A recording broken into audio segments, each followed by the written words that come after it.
Oui, c'est bien, l'Afrique. Et pourquoi? Vous savez pourquoi l'Afrique est le continent avec la plus grande proportion de bioénergie?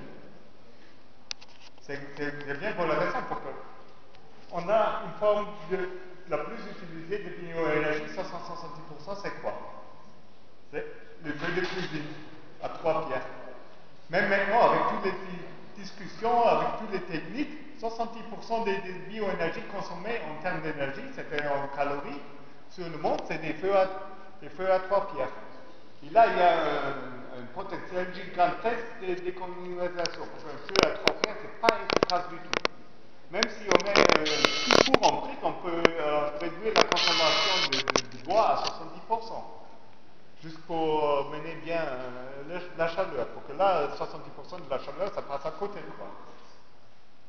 Bon, maintenant, je vais un peu mentionner les formes de bioénergie qu'on connaît en forme. Bon, on a les solides, c'est-à-dire avant tout le bois, on a la paille, on a les bousses des vaches séchées, par exemple, ce qui, dans certaines régions, est une source assez intéressante, mais ce qui est une source qui est difficile, parce que normalement, c'est un très bon engrais.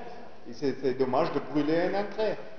Il faut qu'on brûle des nutriments des plantes qu'on aura besoin à une autre occasion. Mais bon, si on n'a rien, ben, ce qu'on fait.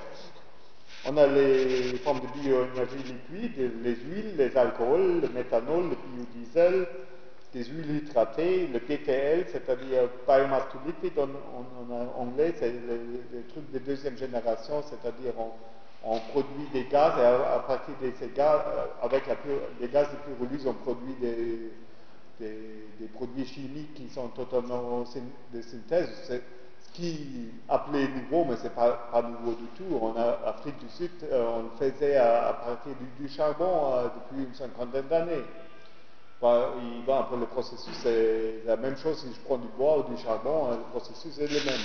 C'est des trucs rodés, mais qui marchent qu'à grande échelle. Et on a les formes de bioénergie gazeuse, c'est avant tout le biogaz. On a en biogaz deux systèmes, c'est soit le méthane, soit l'hydrogène.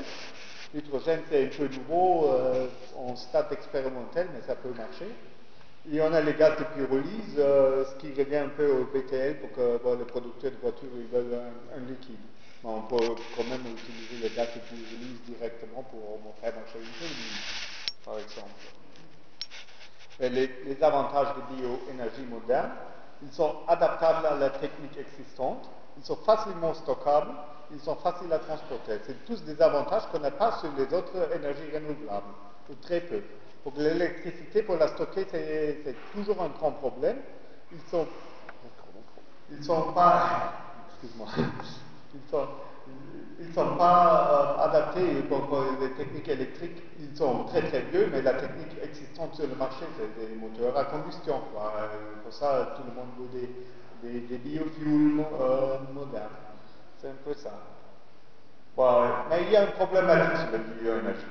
Pour que le mode de production de bioénergie est tellement différent et les conditions de production sont tellement différentes qu'on ne peut pas dire telle énergie est bonne, telle énergie est mauvaise. Ça, c'est un calcul cas par cas. C'est-à-dire, je ne peux pas dire l'huile c'est mauvais et l'alcool c'est bien. Il faut regarder cas par cas ce qui se passe. On peut le bien faire, on peut le faire mal. C'est-à-dire, là, on a un peu le problème qu'aux décideurs politiques, on ne peut pas dire ça c'est bien, ça c'est mal aux électeurs.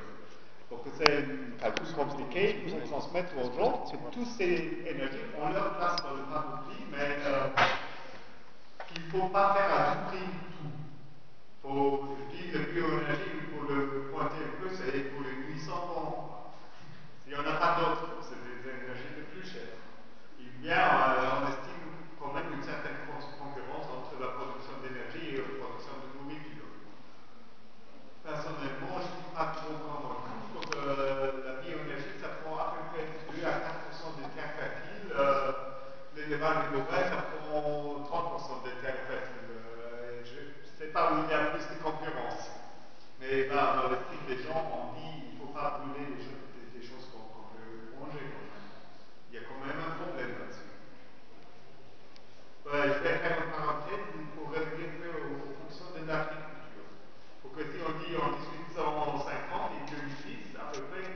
la